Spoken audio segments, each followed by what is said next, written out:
Games. Oh, And hey, everybody, welcome to the tavern. I am your host, GM Misfit. I have here a wonderful guest, Mandy, GM Mandy, however, I. But we're here to talk. So last week, when we were in the tavern, we talked about terrain, we talked about the environment. We out of that, and then we decided that after that, we were going to talk about what have to add to that environment. We brought Mandy on here to help us with that guide. That's the next big thing you would need in a story. So you've got the environment, we've got plans set out. Now we're going to talk NPC. Before we do that, I'm going to let Mandy go for it. hey everybody, I'm Mandy. If you're in chat and you don't know me already, you can find me all over the internet at the Mandy. I also work for Total Party Kill Games, totalpartykill.games as the social media marketer slash writer slash book layout designer. But the main thing I want you to check out is my Twitch channel. Definitely hit me up over on Twitch. We right now have a homebrew Forgotten Realms based 5th edition D&D game called Dungeons and Dinglings, called Beyond the Wilds, of which I am the dungeon master, every Friday night at 8 o'clock Eastern time. So yeah, that's it. I do a whole lot of stuff. So honestly, check out the link tree. It's probably the best way to find all of my work. Join my Discord, check me out on Twitter. It's the best way All to the find fun all the stuff. stuff that I'm doing. Yeah, writing, art, all the things. Awesome. Definitely go over, check it out. Go click those links. So, what I like to do first at the tavern, especially when I get new guests, we have new guests every week. That's something I try to is I like to ask, what got you tabletop role playing? Oh, I love this question. I have actually, for as long as I can remember, been interested in Dungeons and Dragons, but growing up, I did not have the opportunity to play the game. And so once I was an adult with adult money, I immediately, as soon as I found an opportunity to get into a D&D game, jumped into it, into the deep end, and just kind of got right into it. Really started playing Dungeon World, I believe was the game I started with before getting into actual Dungeons and Dragons. I've Dungeon also World, played that was the Pathfinder. one designed by Will Wheaton. No, I think it was Adam Coble was one of the designers on Okay. that. It's like D&D light, if I'm recalling correctly. Yeah. I did a long campaign. There was 11 of us playing and the DM. It was a Whoa. huge, we made a potluck out of it every week for dinner. And it was like this huge thing. We'd play all night long and it was really fun. Um, but yeah, so that's how I got formally started in TTRPGs, and then later started playing Dungeons and Dragons with friends and things like that. And scheduling made it really hard, so I started playing D&D online long before the pandemic. I almost said panini because it's normally what I call it. Um, so I've been playing online D&D for quite some time. So I guess all told, I've been playing D&D for 6 or 7 years now, and Okay. I've been DMing for I guess 4 of those years. So most half the time that I've been playing TTRPGs, I've been DMing. Yep, it's a good Thank you time. for the resub. Yes. All right. So you answered two of my questions already then. One was how long have you been playing? Oh, The first one was what got you in.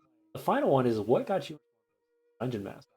So this is the big this is the step that everyone either takes Mhm. immediately, or they because they have to half the time, or they take it because they're now interested.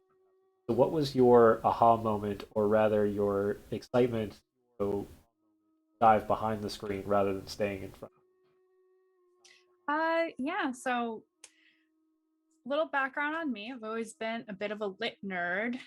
Lord of the Rings were like my bedtime stories and things like that. So I've Go. always been very much into storytelling and reading and things of that nature. And once I realized that dungeon mastering isn't all math and being at the whims of certain things that I had all these preconceived notions about DMing that were just completely wrong.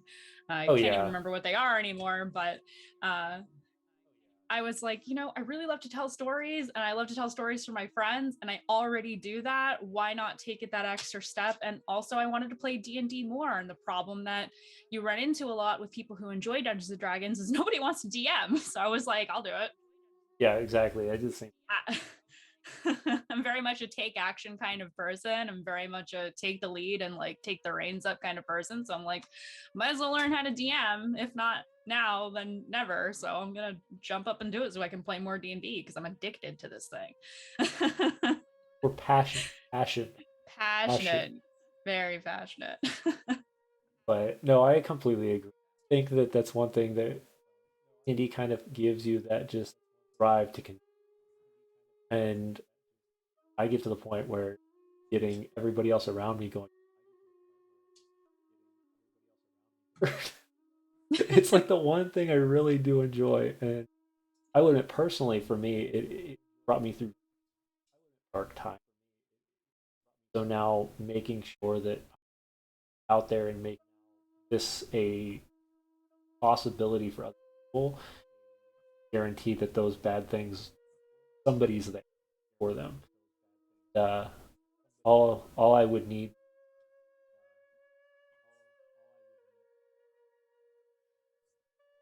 going through a hard time or a bad place, and come into a world, they don't have to deal with all of that,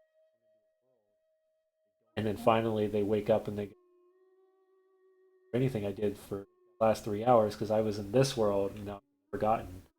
The Yeah. reason I say that is because one of the moments that got me to step behind the screen for good, rather, I wouldn't say fully for good. I am 90% dungeon master and 10% player now. Is I was deployed, and when I was deployed, we were we were all in really bad areas, getting shot at and all that fun stuff. 190 outside, and didn't really have anything else to do other than work. So we decided instead of that, we would go to try to find a way to connect. And my buddy and I were like, hey, you know what? We're gonna go to the library on at the location. We're gonna print out 20 character sheets because there's no way that this is gonna need 20. And then go sit in the local area where everybody kind of communes for the evening. Just bring a bag of dice and see what happens.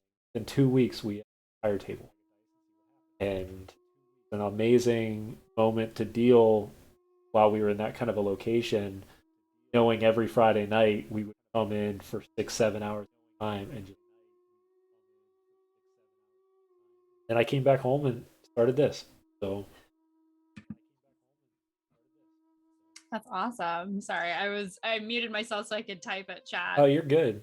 I think Twitch is doing you dirty because I tried to listen in on the stream and it sounds fine to me, so I don't know. I don't. Sometimes people say I cut out, but then don't see it by everybody. So here to support one of my favorite streamers. Awesome. That's me. Well, You're talking Mandy about is a me. pretty cool person. I will admit that. We're going to talk about a lot about D&D tonight, but Yes. because we have a huge group in here tonight from all over the community, if you got questions, specifically questions on D&D, you can ask anything really. We will answer them. I don't know if Yeah. they'll be specifically what you're looking for, but we'll try our best. So, so you run a fully homebrew in, or well, I wouldn't say fully homebrew, but a Forgotten Realms. Yes, that is correct. So, Dungeons Dinglings, or D&Dal, is how I shorten it. It is my it's about 50% homebrewed version of the Forgotten Realms. I have like added continents and things of that nature that Yeah. aren't part of this particular campaign, but I've changed up some of the lore of the world and how different things have happened based on what the players have already done in prior campaigns, um, with these specific with this specific party, I should say. Hmm. The fun thing about this game is actually I was originally a player. We had a different DM. Things change, schedules change, and so I took over as the DM and turned my character into an NPC that they only see sometimes now. There you go. Which is kind of a shame because I was the face of the party. I was the bard. Oh, of course. But that's okay. They'll manage without me. They have a warlock. He's pretty charismatic. Um, and just kind of went from there. But yeah, I've homebrewed a lot of things. I have different towns that are homebrewed, different cultures that are homebrewed, different kinds of dynamics and things of that nature that I have changed to suit the story of both the players and the story that I'm trying to tell. Yeah. So we've got people are throwing questions at us already. Oh yeah. So that. All right. So how Yeah. much? Once I told them that you were going to take audience questions, I think people perked up. Yeah, even some of my normals here are asking questions now tonight too. So good. How much preparation is too much for you? For me personally, um, anything more than a couple of hours a week. I improv the vast majority of what I do. The vast majority of what I do is completely improv. Do I think of some things at a time or in between sessions? Like sometimes I'll say something in a session and I'll go, oh, shit, I can't believe I just said that. Now I have to make lore about it. And then like in between sessions, I'll write it out or Right. think about it. But yeah, Yeah. No. I don't want Big to spend too big many DM tip hours. that way is if you give a hook for something, you got to make Mhm. sure that you have something for it. So don't give the hook unless you've got something. Oh, see, that's the most fun thing. I like to give hooks with absolutely no idea about what's next. Usually they give me the answers. They go, I think it's this. I'm like, well, it's not. I'm gonna make it this instead. Haha. Oh, Is it usually what I do. I love doing stuff like that. But yeah, I don't like to prep too much. As you heard in my intro, I have a lot of jobs. I wear a lot of hats. I do a lot of yeah. things. And so I don't have time for a lot of prep. And I don't No, I want to have agree. time for a lot of prep. I think my best DMing is done from a place of improvisation, Which unfiltered. some GMs definitely have that skill. Mm-hmm. I probably prep my stream. I'll prep about 2 to 3 hours a week. About normal. My paid games I do between at max. Normally, though, I very much take a very similar approach to what we talked about last week. At the end of a session, ask people, "Hey, you've been given all these hooks. What do you want to see next week?" And then that kind of gives me that ability to improv what I know, or what rather prep what I need, specifically like map, making sure I've got monsters ready. That and because most of my games they don't want to play just theater of the month, they want a board, all that fun stuff. So I've got to make sure. But if it's a straight theater of the mind game, I don't know. Yeah, That's kind of the run at the seat of my pants type game at right. that point. To be clear, I do prep a fair amount when I'm planning a campaign. But from Mhm. session to session, I improv a lot because I already have a backbone of Right, where I plan for the campaign to end up, but I also leave a lot of room for the players to flip the table and completely change the script on me. But right, if they don't do that, I have a track of the direction I'm sending them in.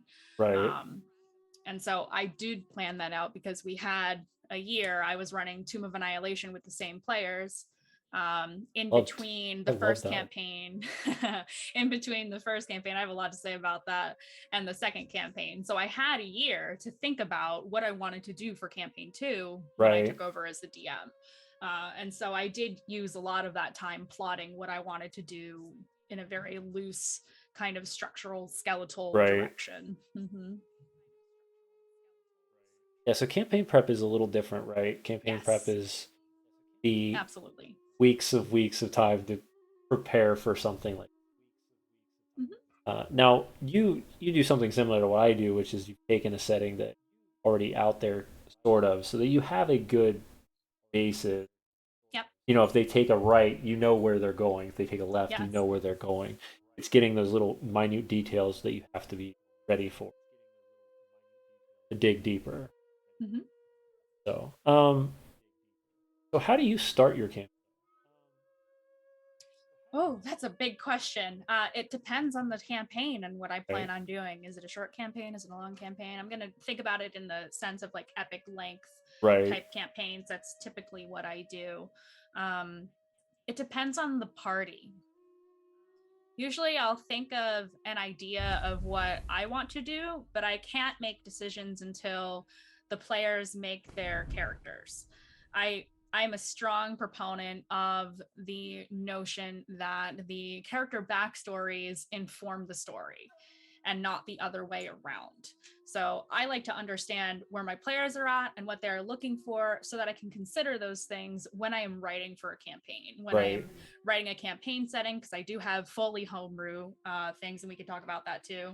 Um, but that's kind of I need to have my session zero or a couple of session zeros with my players first to understand their characters and what they want and work out any issues or questions or anything of that nature, and to understand their backstories, their flaws, etc., before I really fully get into campaign planning it as a whole. right. Usually I'll have a vague idea of what I Well, want, but you give a guidelines for the characters to be built by, and then you kind of write out their backstory, yep,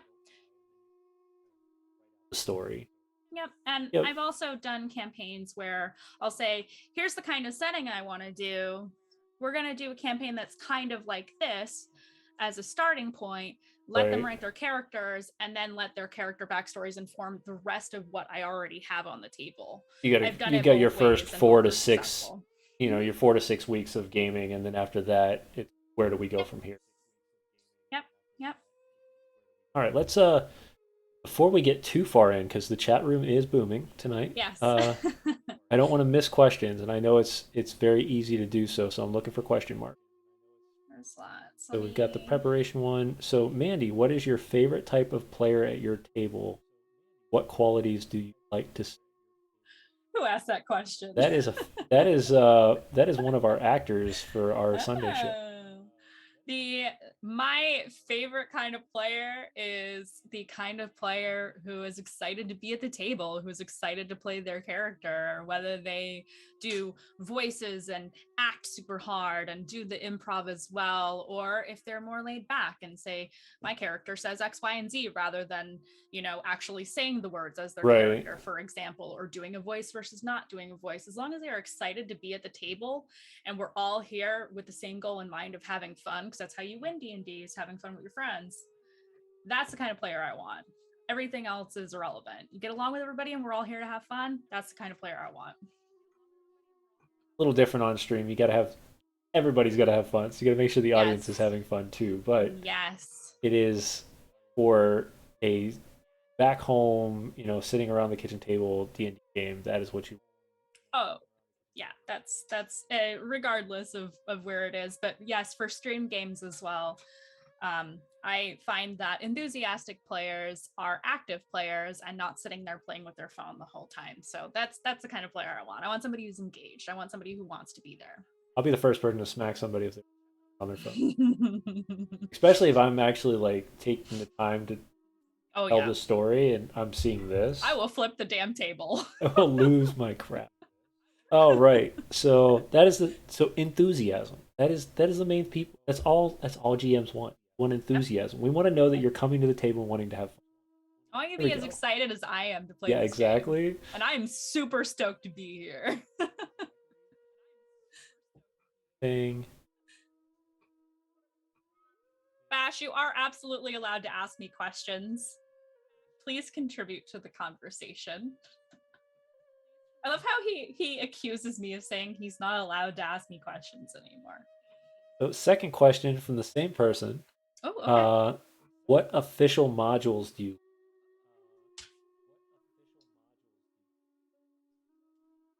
I want to be salty and say none, but actually, I Started using them of as the more ones so guidelines, and I've enjoyed of most the of them.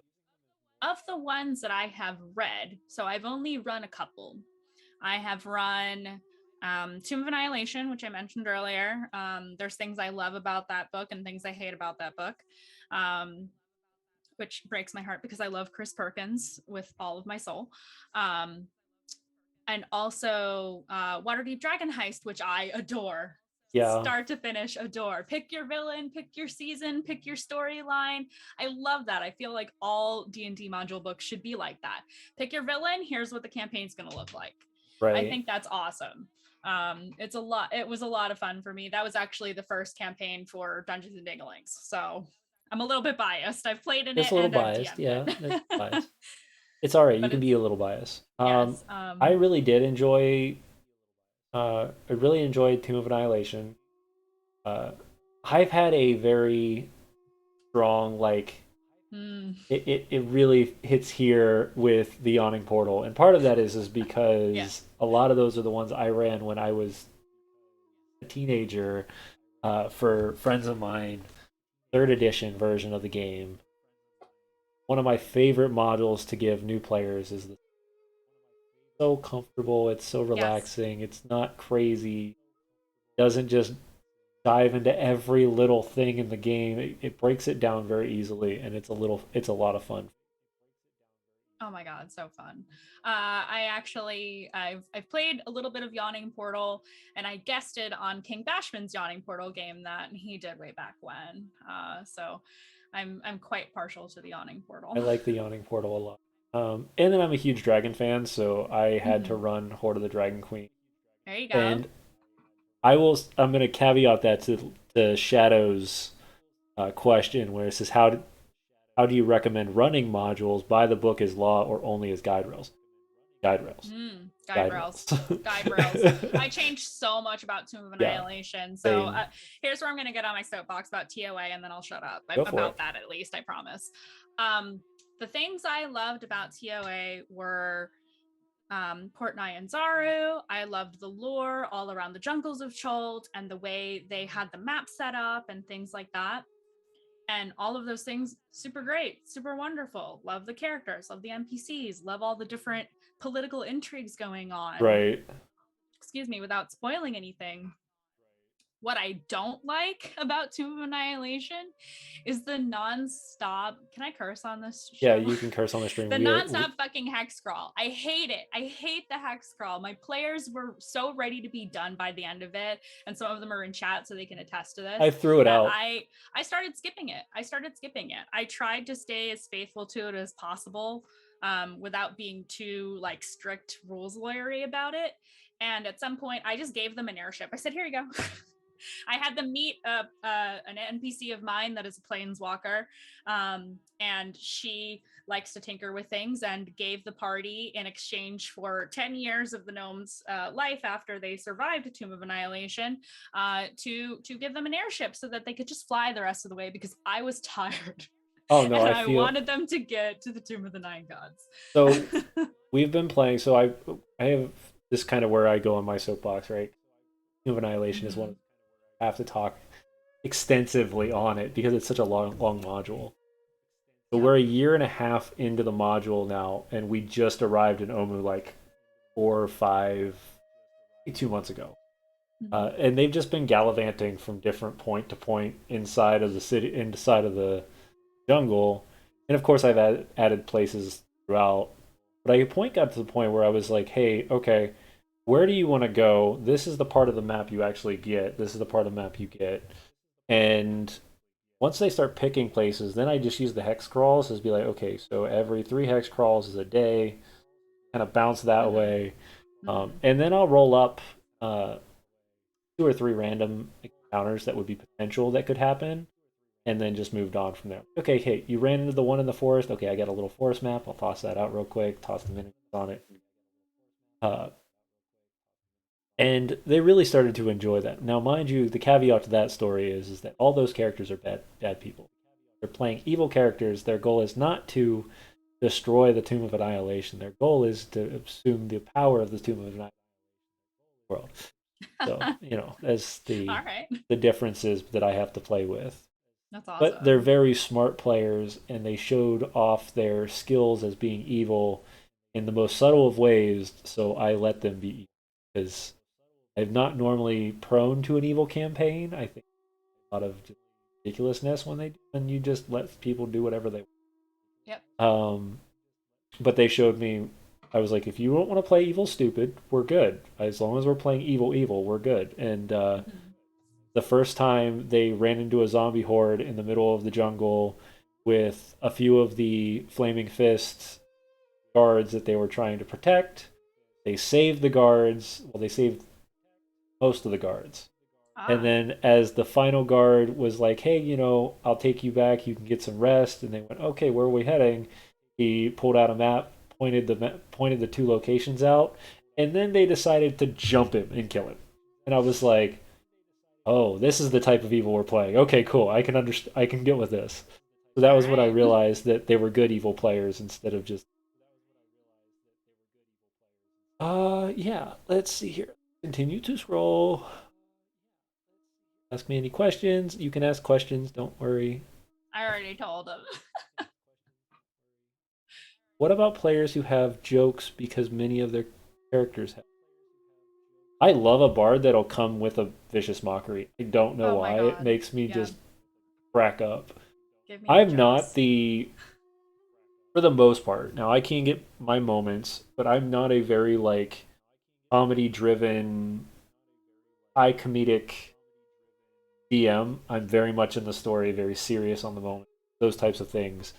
Uh, but I am perfectly okay if a character wants to bring a bard or another class that just has these weird quirks about them, or they have these weird idiosyncrasies that they want to show off. I don't mind that at all. I think it's a little more lighthearted, and I can then that's just not Right. my normal play style. I yeah, give me the jokes. I like the jokes. It frees me up from having to do comedy relief, and I don't think anybody wants to be subjected to that. I say sarcastically because I know chat thinks I'm hilarious, right guys? I'm so funny. Ha ha ha. Ha ha ha. I made an NPC that's specifically for comedic relief that will pop up at the most inopportune times to deliver mail to the party wherever they are, whatever realm they're in, whatever country they're in, whatever city. They are called the mail person. They are a Verdon artificer question mark that Okay. will go wherever the party is and give them mail. Oh, just random Oh no, mail. it's their mail. Oh, You okay. know, couriers can't always find adventurers, and so I made a Yeah. demigod slash planeswalker of sorts who delivers you mail. Ace. Just a plucky young Verdon who somehow ended up with this job to go to you wherever you are and bring you your mail. But at least he can find you, so that's always a plus. Yes, they are an interesting character. So King Bashman says, although I already know the answer, how do Oh you boy. handle conflict resolution at the table as player issues or problems with each other or issues with how you handle some? Okay, this is a run-on sentence. Other. Oh Hold on. gosh. Yeah. I think I know what Or what issues he with how means. you handle something or ruling you made or how the campaign has progressed. Like 5 questions, bro. Yes. Yeah, he asked 5 questions in the same thing because I told him to ask questions, and then he did this to us because this is how King Bashman works. Nice. He's a player of mine and also my DM at some point, so we give each other shit all the time. There you go. Um, so I'll tackle it one question at a time. How do you handle conflict resolution at the table? If it's between characters, I let them hash it out, and NPCs will chime in to be like, hey, you're being an asshole, or hey, this person's right, maybe you should listen to them. Sometimes depends. Sometimes, I or I you just let roll I them roll for that. I roll for whether or not an NPC will intervene. intervene. Little pro tip from me to the folks at home who probably didn't know that. I roll before an NPC says anything to the players, because I don't want to interject too much on from a role play perspective Right. in interplayer kind of conflict.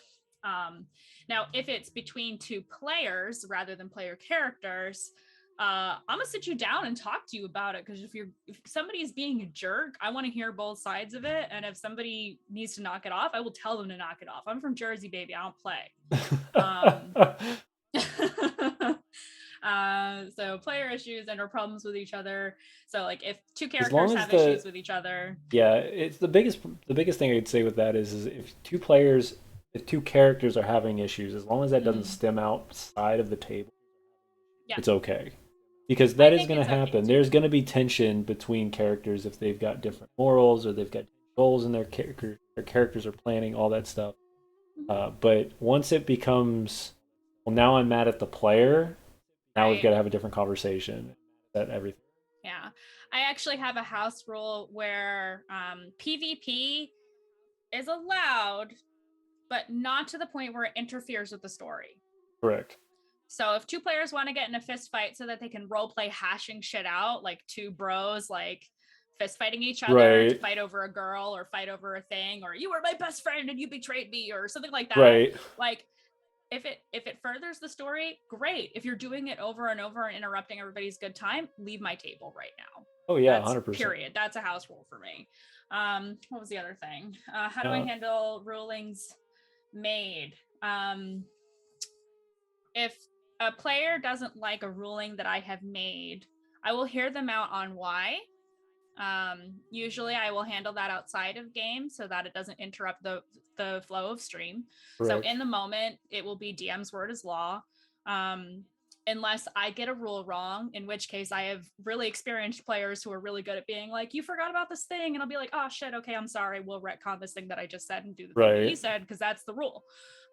Or if I think something is cooler, I'll leave it be and say, we'll talk about this another time. Right. Yeah, if it doesn't, mine's normally a 5-second rule. Like if you want, you've got 5 seconds to give me your rebuttal, and that way we can keep this moving. Because anything over that, you're just arguing over a rule. Exactly. And it's usually a one-time thing. It's like, oh, yeah, this rule is going to affect me right now in this moment, and then never again. So let's talk about this later. Yeah. Campaign progression.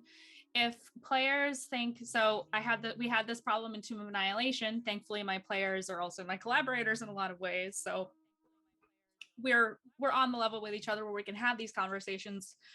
But I also check in with my players and say, I'm feeling a certain kind of way about this hex crawl, or I'm feeling a certain kind of way about how long we've been in the Tomb of Nine Gods. Like, I'm so tired of being. How do you guys feel? Are you guys okay? Do you want me to speed it up? Do you want me to? Right. Do you want? I tried to balance the hex crawl and the dungeon crawl with RP as much as possible, because I play with a lot of RP heavy players. Correct. I'm an RP heavy DM, so it's all about checking in with your players. So if they go, I'm so tired of the hex crawl, please make it stop, I'll be like, I got you, fam. Because I don't like it either. So if nobody likes it, nobody's having fun with that. Yeah, why are we doing it then? Let's nix it and move on. Yeah, exactly. I think that's all the questions. Is that all the questions? From Bash? I think I got them all. I think we got the massive, massive wave of question right all there. All the ones from Bashwood, yeah. Run games I run because I give things levity. Pepperidge Farms remembers. Yes, Pepperidge Farm remembers. This is a dumb inside joke from one of our games. Fine. People. Pistols. Bashman is a notorious player killer. As a DM. Nice. Oh yeah, no, it's not nice. I fight with him all the time about it. He's never even killed one of my characters, but I've yelled at him. Hey, I've only technically. Do you want to talk about killing player We characters real can. quick? Okay. I don't like to do it. I think it should be something that is expected as a possibility, but shouldn't happen all the time. Correct. And unless a player needs to switch characters, they're no longer having fun with that character, and we can't come up with a way to shift things so that they can enjoy that character more. I've had that happen where they're like, I thought I was going to love this character and I don't. I'm not having fun playing this character. Can I switch? And it's Right. like, okay, what do we do with this character? Do we kill them off? Do we do something else? Yada, yada. Or if killing characters furthers the story in a way that doesn't actually kill the character, if that makes Right. sense. Yep. So I have a homebrew dungeon where the goal is for the players to all die at the end and choose whether they want to stay dead or come back to life. I'm not going to say why or how or what the circumstances are, Right. but the intent from the beginning of the dungeon is for the players to die. And if they come back to life, they get some cool stuff, but there's consequences. So, and it's a little campaign starter that I made as what was supposed to be a one shot and evolved into this big thing. So it's normally what happens, right? Yeah. So yeah, exactly. What campaign are you wanting to run next? Oh, Cynthia, I knew you were going to ask me this question because I talked 3 or about 4 campaigns I'm running currently. I don't know if I've thought that far ahead. So currently I'm focusing my energy on Dungeons and Dinglings. However, I am actively working on world building a completely homebrewed setting on a new planet with a new pantheon, new races, subclasses. I'm also working on a class. Oh yeah. I've already made the maps for it. Yeah, so I'm in the process of doing that. I really want to do a 100% homebrew campaign next. But I also have an idea in my head for a campaign in which the players make 2 characters. One evil and one good. Level 20. Oh, okay. They're not going to stay level 20, but they start level 20. So there's going to be some alignment flipping, some body swapping, some time travel, and things and stuff to really make you're going to give people the taste of what level 20 feels like, and then take it all away. That's right. So mean. So mean. I mean, they still get treats. They get some other things as a treat. I ask any of my players.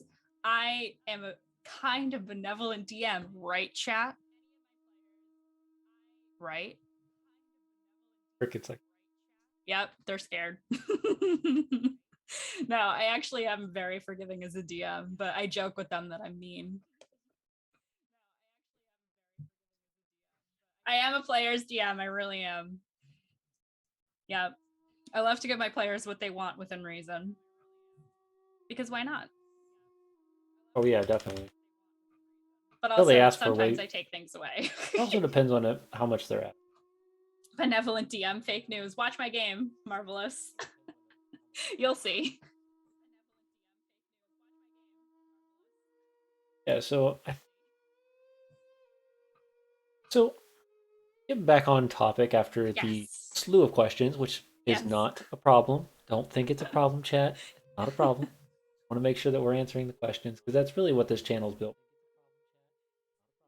Mm-hmm. So NPCs, you have a template or something you use to build your NPCs, or are they as empty or as fleshed out as you need them to be in the moment? It really depends. So I do a little bit of everything. I sometimes I have to improv an NPC because the players will want to go into a shop or do something, and then I have to think of whoever's behind the counter or whatever. Yeah, I mean those are or they want to spy on people, so they look around. Then you have to make that on the fly. Right. I'm guessing you do the same thing we all do. Is just I have a list of nothing but from real fast? I forever have fantasy name generator .com open, Such so an that's amazing tool. so good. If that website ever goes away, I will probably die and have to quit DMing because I need it. I need it that bad. Not really. There's other websites for it, but that's the by and far the best one. Oh yeah, and it keeps getting better. Oh yeah, I use that a lot. I also have like I'm such a fantasy nerd that I'm like really good at making up like fantasy sounding names on the spot sometimes, but not all the time. So sometimes. So usually I use the generator for names and things, but I also don't always have NPCs introduce themselves right away for that reason because I'm lazy. I think naming is very difficult no matter. Yes. But to get back to the NPCs themselves rather than their naming conventions and things like that, if I see that there is a need within the party for a particular kind of NPC, then I will present an NPC as like a background character, or in the recent case of the game that I'm running now, they saved a holy man from slavers who had beaten him up and were dragging him along the road and things of that nature. Killed the slavers because they were already hunting for these people because they're bad people. Saved this man, and it turned out he was a cleric and they don't have a healer. So so they, thank you saved my life, what can I do for you, where are you going, can I come with you, that kind of thing, and build a friendship with this character. I never thought that they were going to adopt him into the party. I just figured he'd heal them up and go on his way. Right. So I didn't think of a name for him. I didn't think of like, that's the what lineage he was going to be, what he was going to be like, his personality, William. His voice. I didn't think any of that stuff was going to happen, but they, instead of him dying during combat like I planned, or getting downed during combat like I planned, he survived. And then they adopted him, and now he's traveling with them, so he's a full-time NPC in the party. So that was thankfully really, really fun. Thankfully you have a week to then flesh that out in your mind as you. Oh yeah, no, he's fully fleshed out. I have a backstory for him and everything now that maybe they'll eventually learn. But usually if I see a need in the party, like somebody in the party needs someone to talk to, but they're afraid to talk to other people in the party. So, maybe they'll go to a tavern and meet a friendly bartender who will listen to their woes, or, or they need outside perspective because they're very set in their ways and it's alienating them from the party in some instances. Sometimes personalities clash and shift. And even though they're all friends and they're going to stick together, sometimes it creates tension. And so allowing that player to get outside perspective from outside of the party helps them have character development, without forcing it, without saying, okay, I see that you guys are mad, I'm just going to change my character now because you said so, rather than I heard all of these things from this person who has nothing to gain from telling me these things, and that makes me think twice, and that leads to character development, things like that. So if I see a need, that's usually where NPCs come from, unless they're going to a specific thing, like a shop, or my players are on a ship right now, merchant ship right now, so I had to make the crew. Fill the entire crew. Fill the whole ass crew. So it really comes from anything, but usually I fill the need first. Right. Or the role first, and everything else comes after. Hopefully that answers the question good enough. Yeah, no, it does. It's definitely, it's a very open-ended question to it. It's not like one answer is work for everyone. Yeah. And it's also, it depends on, like you said, the need. It depends on how much of a character you're going to. Shopkeeper, so you're going to talk to him. All you need is a name, maybe a little description, depending on how roleplay you want to develop it, and that's not it. Right. Compared to the person who's going to give the quest, or the person who's with the party, or those much more connected to the party roles that you have to then flesh out throughout the next process. Mm-hmm. Yeah, absolutely. But yeah, no, I love making NPCs. Sometimes a little too much. A little too much. How detailed do you normally for a because we know how little detail you can go with, like, Yeah. shopkeeper. How detailed do you get normally when you've got to have something? So it depends is really the best answer I can give. Right. But in the instance of this NPC that is now traveling with the party, I have fleshed them out like as if they were a PC. Okay. Um, but for other instances, normal instances, it depends on the likelihood that the players will ever see that character again. Because I control that. They can think they're going to see that merchant again next time they come to town, but maybe they'll come back and it's going to be a different person. Right. Or nobody's going to be there. Maybe they close shop, things like that. Yeah. So when it's like merchant, shopkeep, bartender, barmaid, courtesan, things like that, Mm-hmm. usually I'll give them a name, maybe 2 bullets of personality type, and leave it at that, and just make up the rest as I go. That's usually the normal amount that I start with is name, general idea of what they look like, and then 2 bullets for personality traits. Which is a good way to start. Truthfully, Yes. it's 2 to 3 points is really all you need with most NPCs. But Mm-hmm. but Yeah, then no, you my run players into are all the like, what do they look like? Are they hot? And I'm like, all right, I guess I got to give you like the full physical right. description now. Because I have a, those kinds of players. So every NPC, are they hot? I mean, if you got that player, at least you're ready for it at that point, because you're like, I okay, have I've got to multiple make sure players I like prep them. that. Play with like I'm a teenage player kids. like that. I'm a player like that. No, they're like my best friends. There you go. So we're just a bunch of chaos gremlins together. Yeah, it depends on the group I'm playing with. My stream group is much more, they want to know what the character looks like. Mm-hmm. Yeah. Body My language is a big one. body language, yes. Mm-hmm. Sometimes that's very hard to give off unless you're actually one of those very people where you're willing to move around and like. Oh God, I flail like a crazy person. But there are things where you can, even if you're not good at those types of moments, or you're comfortable being open, even if it's just with friends, you can also describe some of them to let your players then think about it. So maybe you're not the one who's going up close in person as a very, let's say, very strong personality individual that's sitting at the tavern. He's up in your face and he's very just getting at you. And instead, you can describe, the man seems to be a lot more poised. He's taking care of himself more. He seems to always feel this presence where everybody is looking at him as soon as he walks into the bar. Those things like that, without pushing that on them, they can then create that envision. And that comes a lot from reading a lot. Because, like you said, lit nerd, it's kind of one of those things. We just kind of get used to reading those descriptors. Been a Forgotten Realms fan many, many years. You've read Ed Greenwood stuff.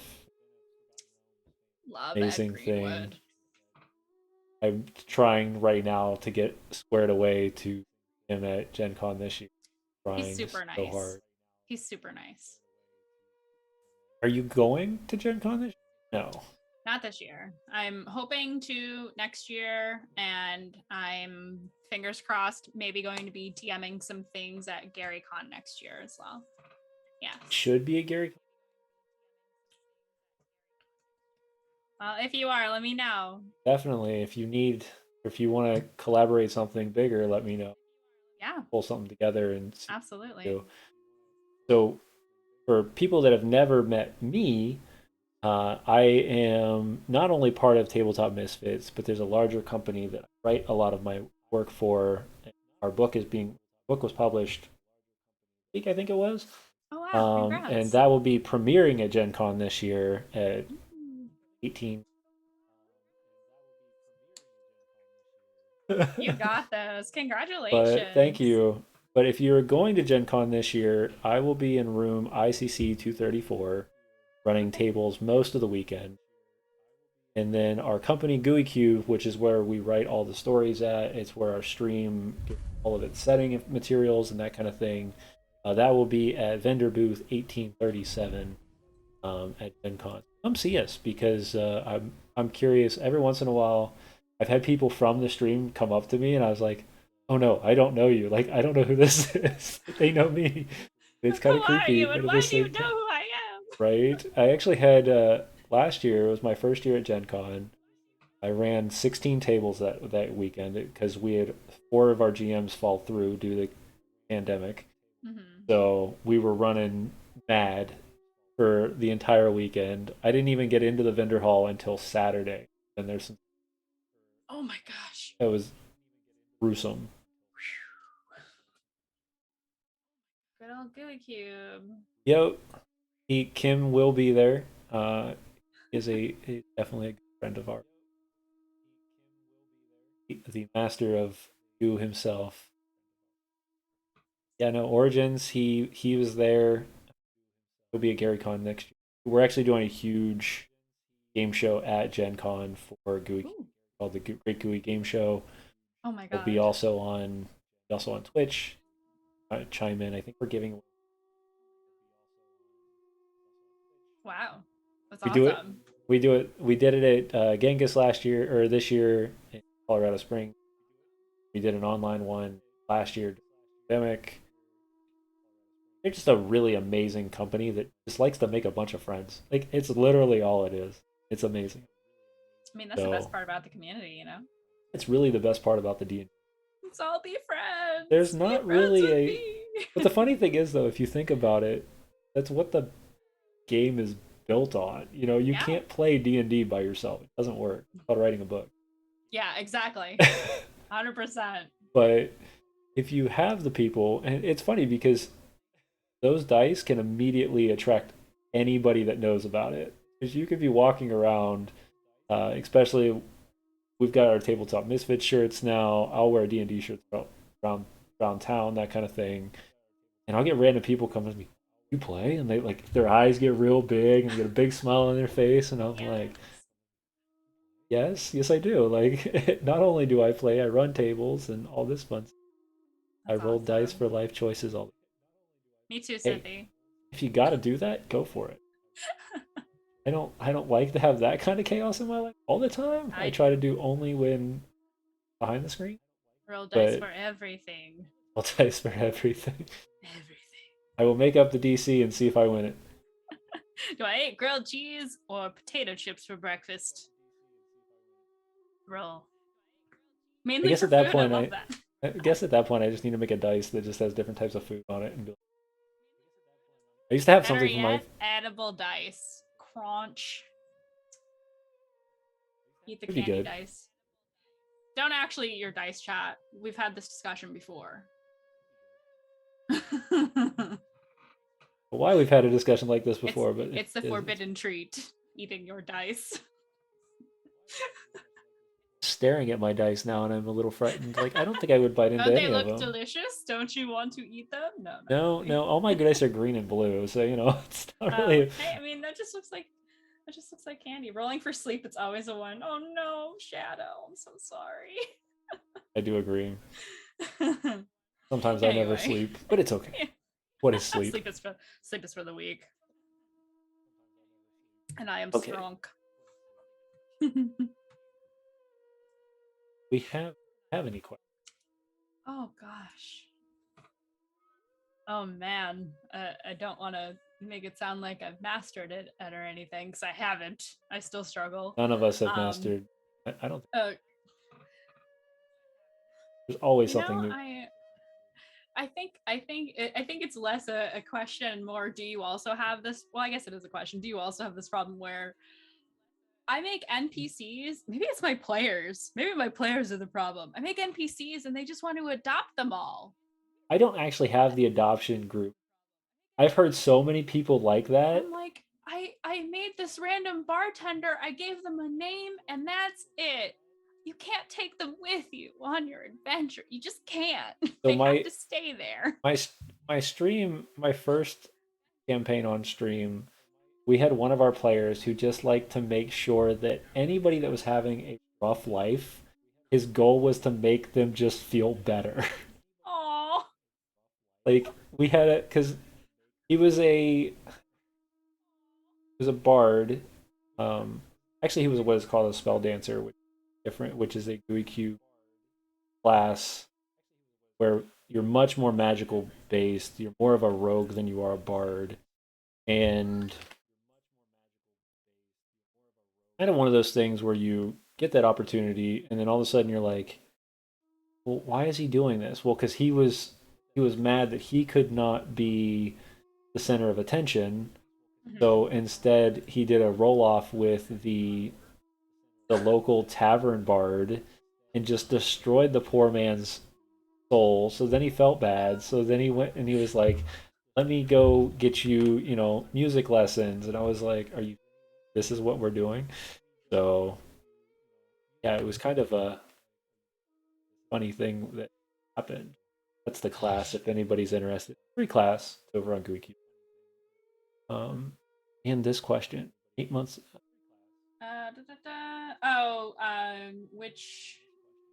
Oh, which official module do you like? We did answer it, but quick Did re-answer of that is Waterdeep Dragon Heist. That's my favorite one. and currently the yawning portal is, and then Uh, also the type what of type of player player? for Oh both yeah, of we us, answered that. enthusiastic. Yes, enthusiastic. If Weren't anybody listening, has more marvelous. questions, you feel free. Yeah, marvelous. I'll give him credit.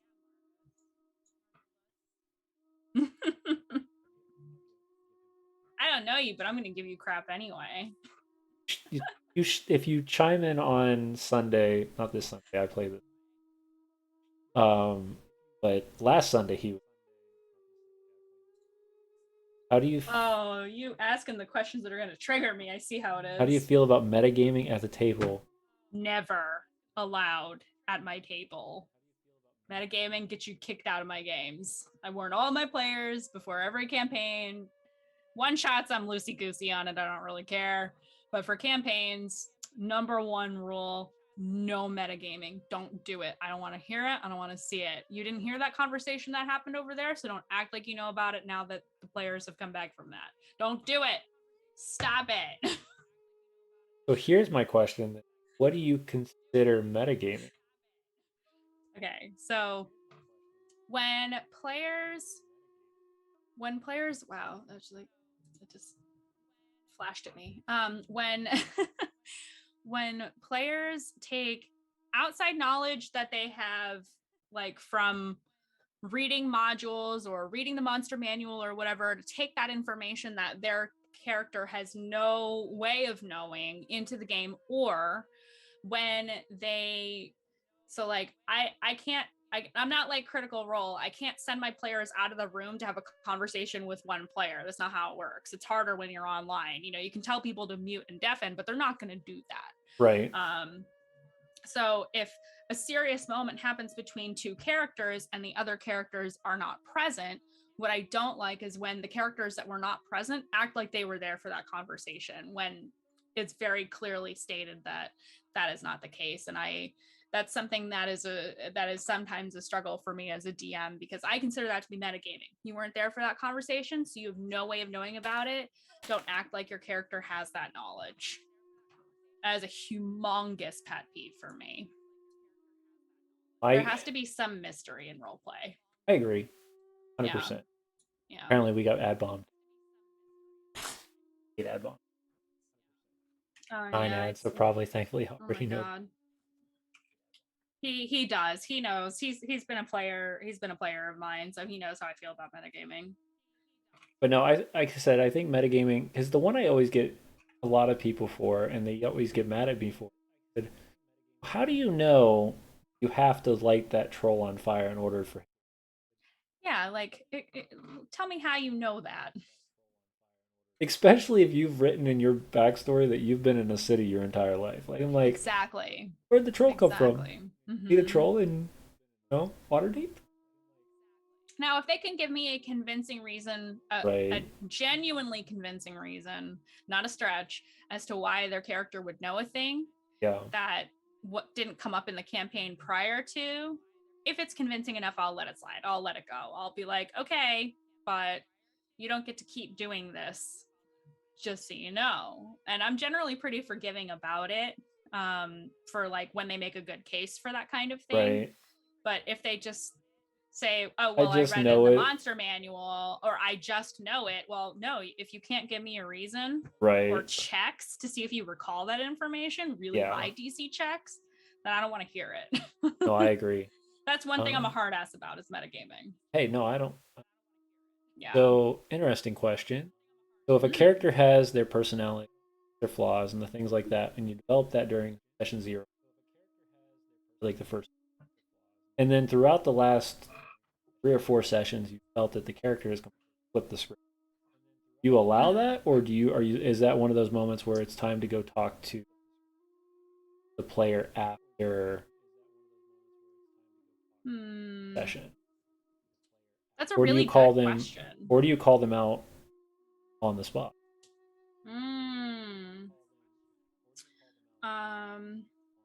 Oh, how long are we still going on? Probably about 30 more minutes. Yeah. You're good with it? Lord Simba's asking in chat. Oh, he has it silenced. Thank you, Sethy. You've seen this shirt before. I wear it on stream. I was gonna wear my other one, but it doesn't match my glasses because I'm a fashionista. Not really. I wear like hoodies when I DM. Okay, so it looks like we're going to be getting a raid here shortly. Awesome. So you might want to go a little extra tonight. I'm just saying. Yeah, if you get 100 people in your chat, because they will be asking you questions. Be asking questions all night, apparently. Yeah. I have to shut You're this stuck down. With me now. I have to shut this down at midnight. Okay. In the morning. That's all right. I work at 6 o'clock in the morning. Oh yeah, no, absolutely. Let's see. Okay, so back to the question from Marvelous. Okay, let me read this again. When players establish their character personalities, perks, flaws, and the like in session 0 and whatnot, do you hold them to that? Like if they act completely different, do you say something about it? So I will ask them about it, because if we establish something in session 0 and then in sessions 1, 2, and 3, they completely change what was agreed upon, what was expected, I'll ask them about it. And if they say, I know I said X, Y, and Z, but this is just how the player came out, or the character came out, and it's not a problem chemistry wise, and it's not a problem story wise, I let it go. But if they say they're going to be doing and saying one thing and then come in and be disruptive, that's another story. That's an issue. So it really depends on how that affects gameplay. If they say, oh, I'm just a small boy, I'm a quiet, shy boy, and then they come out and they're like, what's up, bitches? I'm going to flip the table. I'm going to be like, what happened to the shy boy? I'm going to ask about it. But I won't stop session to be like, huh? Yeah, no, I'll talk to him after game about it for sure. Now, my question would be, though, would you feel that would be okay at the first couple sessions, or would it be immediately a trigger for you? Whoa, hold on. You got to talk about this. I think after like the first 3 to 5 sessions, if it's really dramatic, like a really dramatic shift, or just not at all, like it really depends, right? Like that's usually the answer to everything. Yeah, I mean that's if it's disruptive and it's like really like extreme, I'm going to say something about it. But I also understand that sometimes players have an intention for their character when they write the character, but when they step into that character, see, I view role playing as true acting. You're stepping into the character, being someone else. And if you step into that headspace and the way you wrote it isn't how it comes out, I completely understand that. I've had that happen before. Not in the extreme, but I've had it happen before. So it depends. If it's extreme and it's disruptive, that's a problem. If it's not, I let it go. But I will ask them to rewrite their character sheet. 100%. Definitely not acting this. Need to flip some things. Like you told me you were small, sweet cinnamon roll who does not talk a lot, and here you are screaming and flipping tables. Excuse me? There's 2 ends of the spectrum, and you are playing both of them right now. What is happening? No, I completely. He's like, hold up, Yeah. what just happened? Like, last episode, you said Last 3 words and stayed in the back. and Now you're in the now, front, yeah, tossing tables, smacking yep, people with beer mugs. Like, what is yep. going Now on? you're starting. Now you're starting tavern fights and flirting with all the girls and trying to be the brawler. Like, Yeah, excuse me, you can't do. You can't have both. you're also a warlock. Like, You're also a warlock. Like, yeah. Like if you were the barbarian, this would make sense. right? Although Yeah, a quiet barbarian just fills me with glee. Because then their right. rage would just be a quiet rage, and somehow that's scarier. Hmm. We have a pre-made character, and she wears it every time she goes into a rage. She just slides a mask over her face and doesn't say a word. That's so much more frightening. Mm. When making hooks for your players, how much of their backstory try to hit? What emotions are you accustomed to trying to pull? I love this question. You want to know why? Because I want my players to cry as much as I cry when I play D&D. No, not really. So of course that depends on their backstory. I do want to evoke emotions. I want to evoke strong emotions. I want to, especially if a campaign is in need of momentum, especially in the beginning of a campaign, if momentum is needed. Yes, pain and suffering. Angst. Um, Sorry, I joke with everyone all the time that I'm like, I'm just trying to make you angsty, like you're in middle school. Um, but I do want to hit those heartstrings, those notes, those different the things that make you feel for your character, or the things Right, that make you worry for your character, or the things that motivate your character, especially if I'm trying to create momentum. So I'll use momentum as the example for this, because hooks, you know, in order for them to take hooks, you need momentum to continue with the line that the hook is attached to. So if momentum is needed, of course, I'm going to evoke emotion, but it depends on their backstory. A lot of players have backstories that are painful.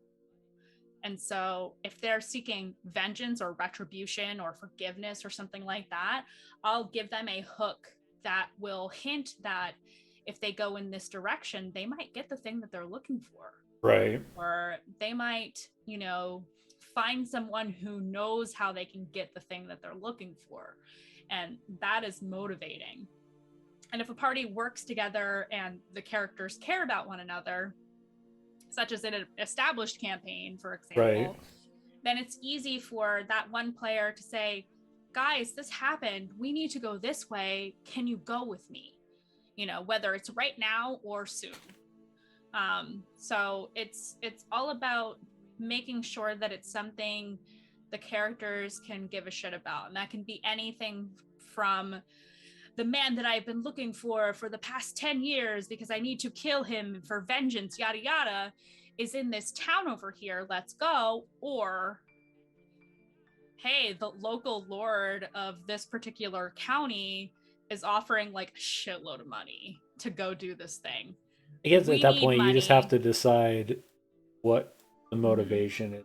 What does the player want? What does the player want, and what does the character want? I think about both things, Right, because in my session zeros, everything goes back to session 0. I try to understand what the players want out of the campaign or the one shot or whatever, and I want to understand what the characters want too. So I ask them for both. What do you right, want out of this, and what does your character want? What is your character looking for? What does your character need? What is their ideal end game? Give me the right, ideal picture of what your character arc would look like, and I can pick and choose those different things to at least give them some modicum of that. Obviously nobody's going to get everything they want, but I still right. want my players to be satisfied, because if they're not invested in their characters and the hooks to their backstory, then they're not going to want to play. No, I So completely agree. yeah. But yeah, I try to hit all the emotions. Usually painful things, because I don't know of a lot of people who have character backstories that are painless.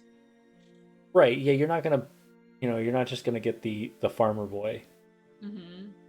All he wanted to do was be a farmer his entire life, and somehow he ended up being it. Yeah. woke up one day. He wanted a different life. He woke up one day and said, forget farming. This is boring. Yeah, farming sucks. I want to make money. And that can be the starting point. Or farming sucks, and I want to do more with my life than just being a farmer. Yeah, no.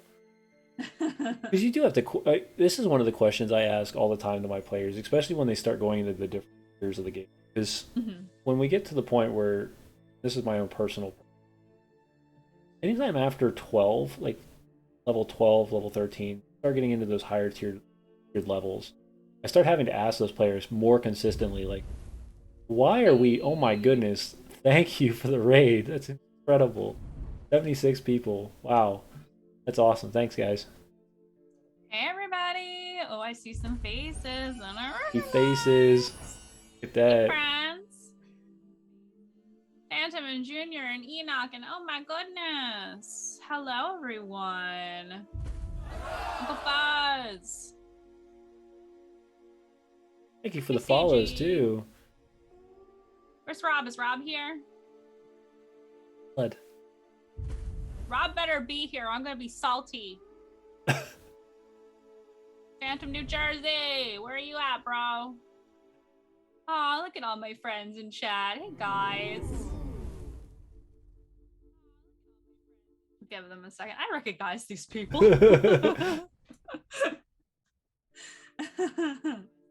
Huzzah! Hey guys, if you got questions, now's the time to ask. Yeah, definitely. If you got questions for me about DMing, now's the time to ask, friends. Pushing my huzzah and Uba. Oh yeah. I hope you have a cooldown on that or a limit. Because they're gonna keep doing it. I don't. Oh, you're gonna be hearing it for the rest of the stream now. It's alright. Thankfully, Sirenscape is just a click. Oh my goodness, so many followers. Wow, thank you guys so much. Hey guys. Yeah, thank you. Here. How do you find your players? Oh, that's the question. That's a great question. So right now, my games are only open to people I already know and people I've already played with, but that's fine because I know and I've played with a lot of people, so I have a pretty big pool of players to play with. But usually social media for anything that I open things up to the public for is social media, and so if they have different different social media platforms, then if I don't know them personally, I can search through those things so that I can vet them a little bit to make sure they're a good fit, because I care very much about the culture and I care very much about ensuring that everything stays friendly and things of that nature. So social media is a big one for when I'm not doing games with people I personally know and am acquainted with, or that I get their referrals as well from other players. Right. And other DMs. So, DM question, how do you run a swarm? I love this question. I don't usually, however, I usually do raw for swarms. I usually do rules as written for swarms. So I would have to look it up to really think about it right now, because I don't do a lot of swarm monsters. I'm curious if Natalie is asking this question more of a mechanics ways, or are you talking more role play? Kind of the question, I think, easier to answer. Because roleplay way is kind of, you're carving through you kind of turn into the Lord of the Rings feel, in my opinion, where you're not cutting one creature down, you're cutting multiple down at the same time. Mm-hmm. So I guess if it's something like that, it really depends, because I don't do a lot of like hordes and hordes of undead, for example. So if you're fighting mechanics. Mechanics. So if you're fighting like waves of zombies and I don't want combat to last 5 million years. Yeah, which is the main fall of 5th edition. So stuff like yes. So for stuff like that, Like, say we'll just use the waves of zombies as an example. I thought you were asking like a swarm of rats or something like that. Right. I just run the rules as written for those. But if it's like zombies, soldiers, something like that, where it's like waves and waves of bodies coming at you. Correct. For zombies, I'll do like groups of 5 at a time. Especially if it's like a horde. So like in Tomb of Annihilation, there's quite a bit of that. Yeah. Zombie dinosaurs and zombie, humanoids and such. Right. So for those, I'll do like 3 to 5 at a time, depending on how large the horde is, to make it go faster. Theoretically, especially if they're in the jungle and the heat and the humidity and rotting away, they should be weak anyway. Right. So. Should be 1 to 2 kills, 1 to 2 hits. So it'll be like a lower DC and slightly bumped hit points depending on the size and how much time. Like, I adjust things based on the time that I have and things like that. Yeah, of course. I'll toss this in here. So this comes from for the people who have heard of Alphinius Goo. This comes from the GUI Cube's GUI University that they ran years ago. But it explains big combats and it bases it off of a 3 tier. So one is everybody has pocket of hit points. Everybody has one specific damage that they do, and then it kind of goes and breaks it down farther and farther until you get the big baddie. Their own hit points and their own attacks and stuff.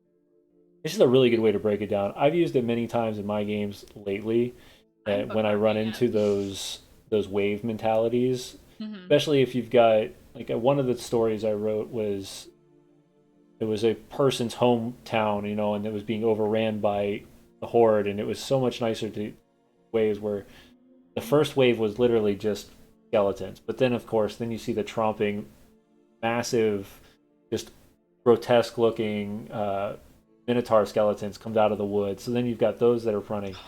Those two have their own stat points, but the horde themselves have just full pull of stat points. Full pull's gone, and the whole horde is pretty wiped out. I like that. I've already bookmarked it because I'm gonna be using that. Yeah, it's definitely a good tool. Let's see, did I miss any swarms of assassin baker assistants sponsored by Nana Toppins? Oh, we gonna talk about Nana Toppins in every interview I do, you guys. I'm okay with it. I can live. All right, so let's hear who Nana Toppins is. Okay, so Nana Toppins is a beloved NPC of mine. Here we go, back to the NPCs. Hey, that's what we're here for. Who appears in every single campaign I do now because my players just love her. She is a sweet little old dwarven lady who runs the most delicious bakery you have ever had in your entire life and has everything you could ever want bakery-wise in the bakery. And it's a beautiful little lavender building, and the sign above the top says Nana Toppins, and she runs it with her little old dwarven husband and all their little dwarven children and things of that nature. And eventually my players in my home game would go to every single town and go, is there a Nana Toppins here? Is there a bakery here? Is it run by Nana Toppins? And so Nana Toppins is now a franchise called Mick Toppins. And each franchise location is run by one of her relatives, children, nieces, nephews, cousins, grandchildren, great-great-grandchildren, yada, yada, yada. And so people have theories about Nana Toppins as to how old she really is, whether or not she's really a dwarf, and if she runs like some kind of shadow network, because she has bakeries in every city that you can think of, just about, not every city, but just about. And also bakeries on different continents, like there's one in Port Nyanzaru now. And rumors, different planes of existence.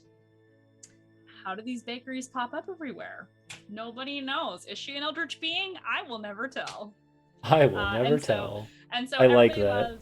She's just a little tiny, adorable little old lady with a little old lady voice and big round glasses, and just grandma. She's just grandma. Yeah, which is wonderful. We had.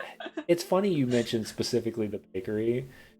We have 2 players in 2 different campaigns that I've been in that I've ran. That everybody's like, "Oh, where's the bakery? I need bread." And I'm like, "What?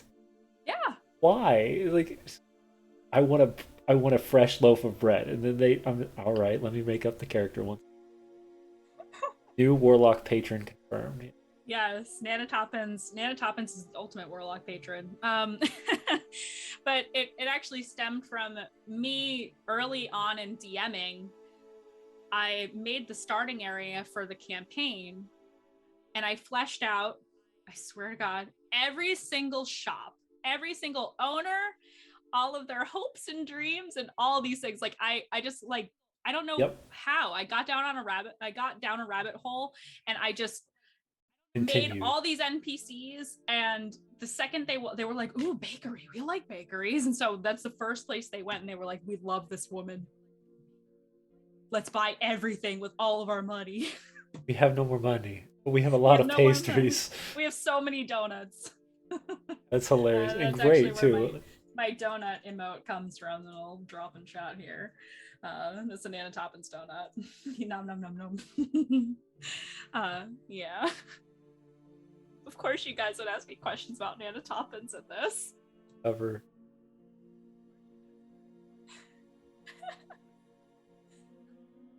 Every time I do an interview that there can be audience questions, Nanotopins comes up every time. Nanotopins forever. But it's one of those, like I said, it's funny that we're talking about. Let's not forget Velociraptor wrestling. You guys, please. I mean, come on. If y'all are playing in Tomb of Annihilation, you have to have dinosaur wrestling. Oh yeah, and dinosaur races. They didn't do the races in my TOA run. I tried to get them to do it, but they were too busy doing B&E rigging and entering, for those who are not in the know. Yep. Yeah, they were too busy doing crimes. So yeah, and being pirates for a little while as well. Yeah. Heading over to the Anchorage. They actually didn't get there, but I tried to get them there. You tried to get them there? One of those things, right? It's like I tried to get them. They caught some of the pirate ships, and they were like, "Now we want our bounty. We're gonna go back to the port." And I was like, "All right."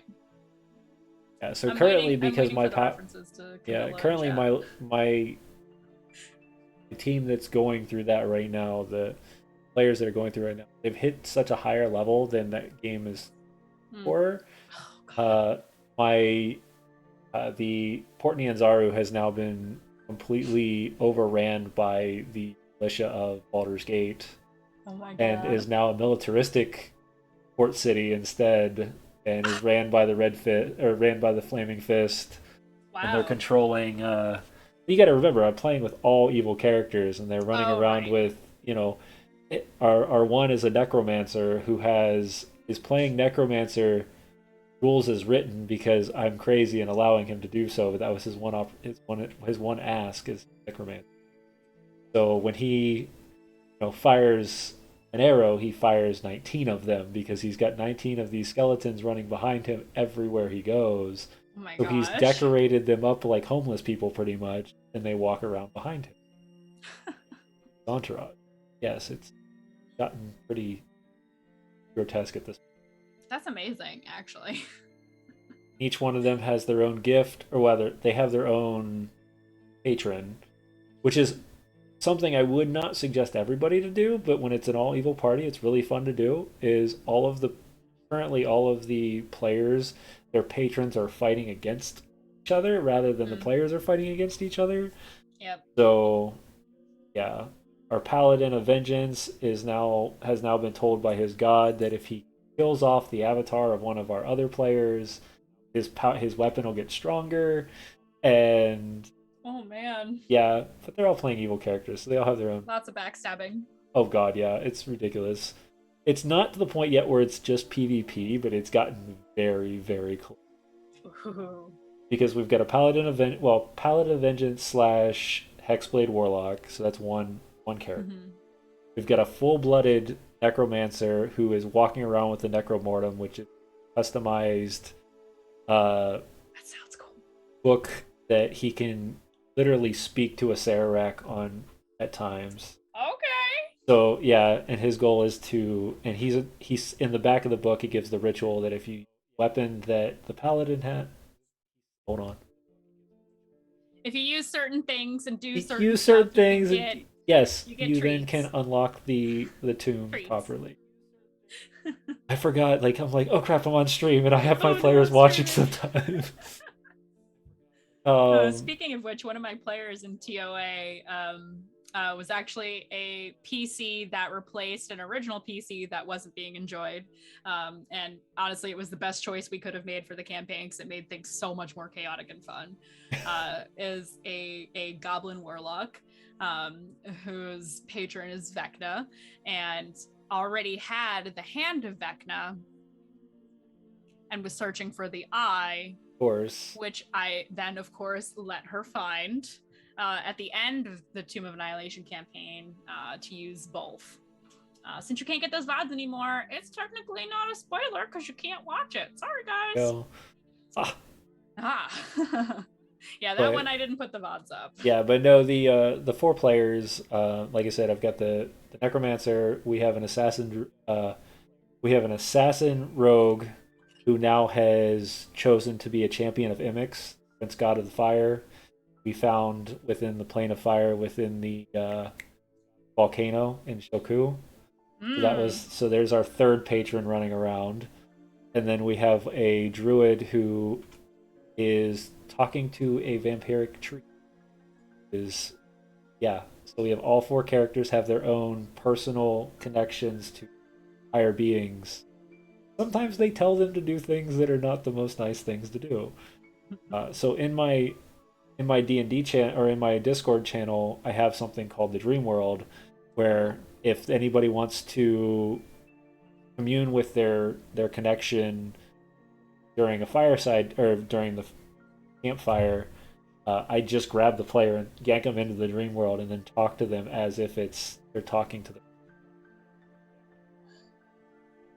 That is so cool. It's a lot of fun. I love that.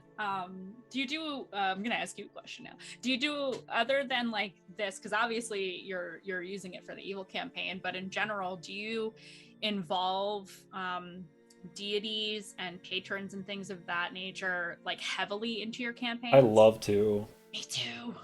I have such a fun time doing so. I have demigods that people don't even know are demigods that they've met.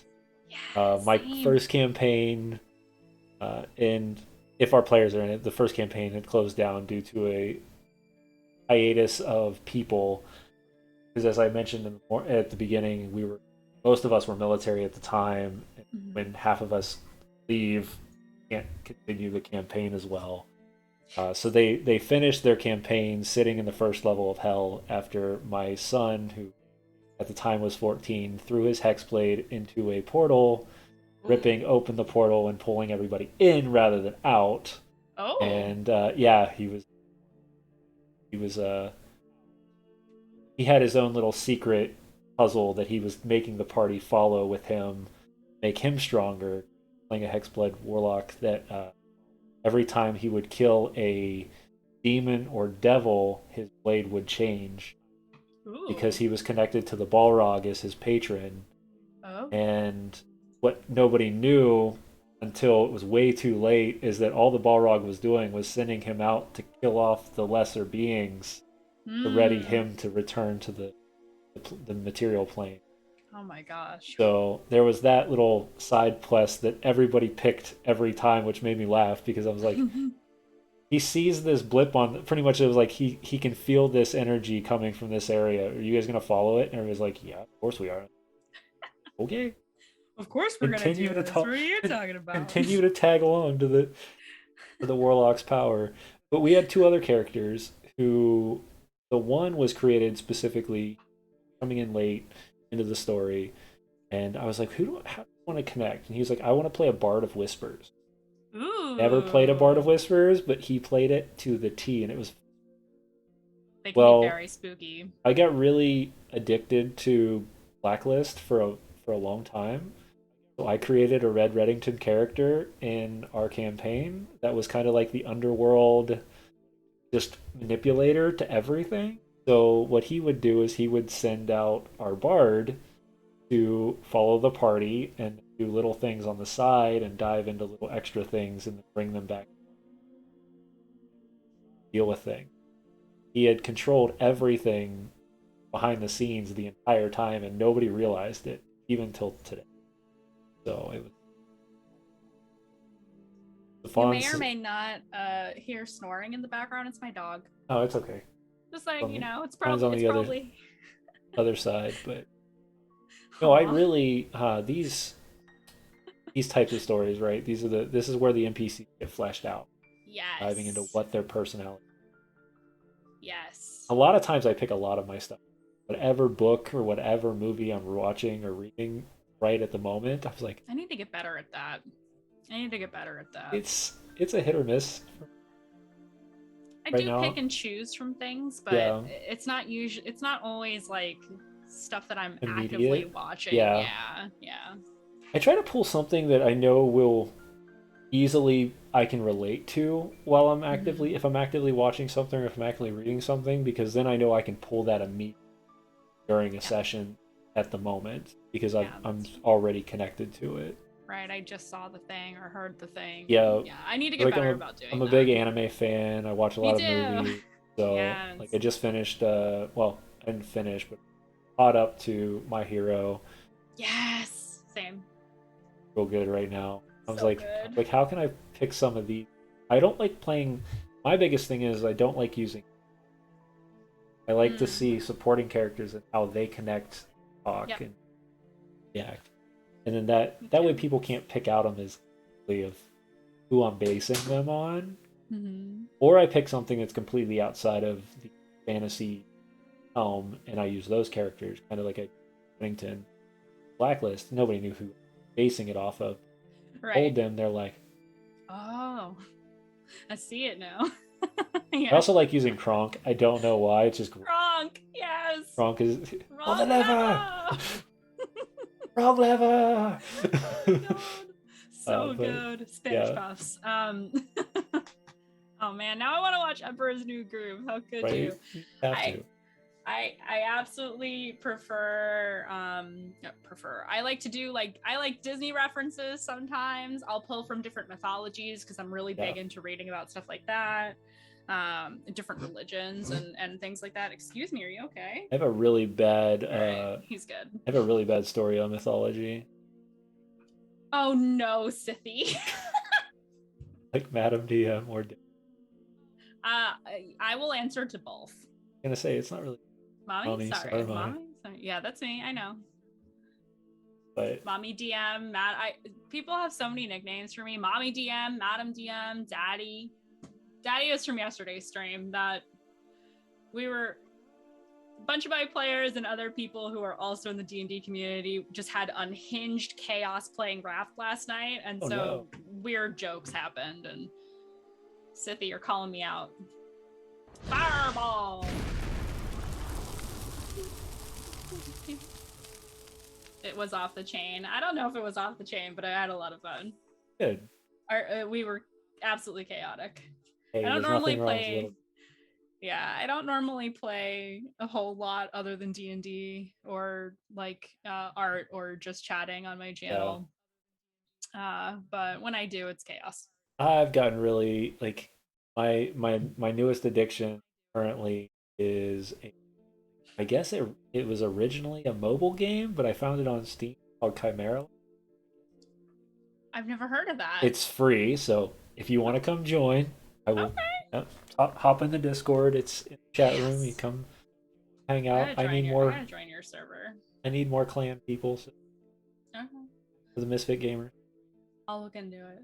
But I don't know if I can get it's addicted to kind of another game right like it's kind of like World of Warcraft slash like Minecraft together.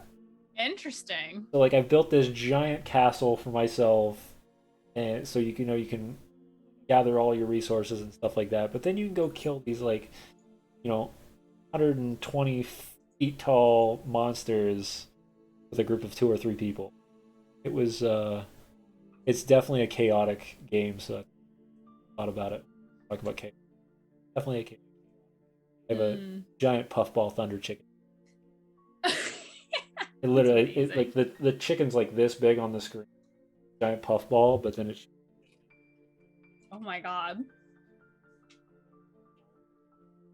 Don't listen to Bashman. Don't listen to anything he says. It's all lies. Minecraft, never played it. My kids play Minecraft. A big Minecraft.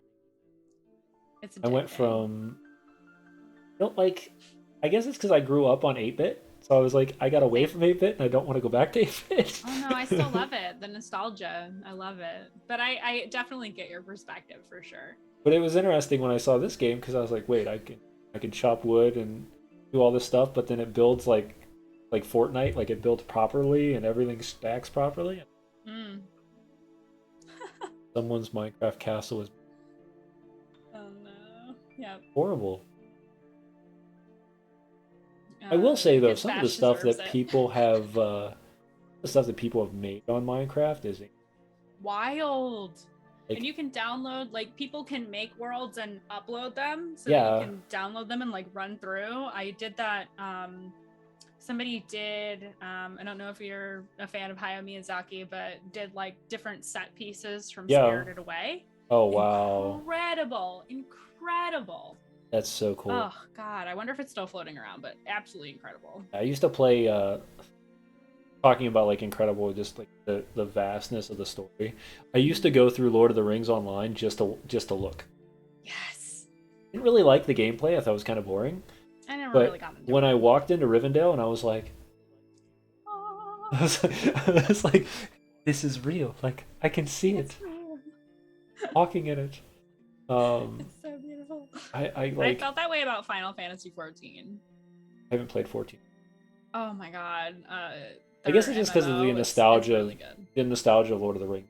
Walking into those that I've read so much about, and I was like walking into Fangor Forest and walking into Angmar, so you can see the Witch Queen.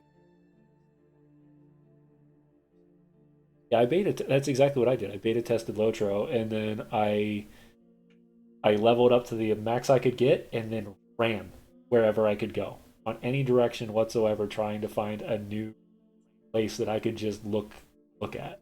That's and every awesome. time, and then I would just die, and I'm like, oh well. Oops, I'm dead. I'm just here to sightsee. Yeah, I'm just here to sightsee. I'll see you later. So of course I played a rogue because that's all I wanted to do. Sneak past it. Yeah. I can get past it.